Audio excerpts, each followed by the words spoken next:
ఒడిశా రాయరంగపూర్కి చెందిన జమునకి చెట్లు పచ్చదనం అంటే ఎంతో ప్రేమ.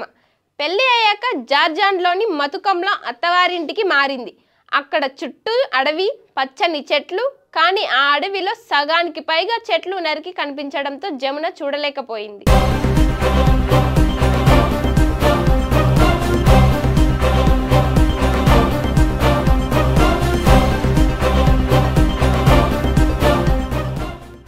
చెట్లను కాపాడాలనుకుని చెట్లను నరికితే మనకే ప్రమాదం అంటూ అవగాహన కల్పించడం మొదలుపెట్టింది. కానీ ఇంట్లో వాళ్ళు సహా ఎవ్వరూ తోడు రాలేదు. అయినా ఆమె ప్రయత్నం ఆపలేదు. చివరికి 5గురు మహిళలు జమునతో చేయి కలిపి వన సురక్షా సమితి పెట్టారు. బాణాలు, కర్రలు, కత్తులు చేతబట్టి అడవికి కాపలాగా వెళ్లేవారు. నక్సల్స్ మాఫియా వాళ్ళను అడ్డుకున్నారు. అప్పటికి జమున వయసు 18 సంవత్సరాలే.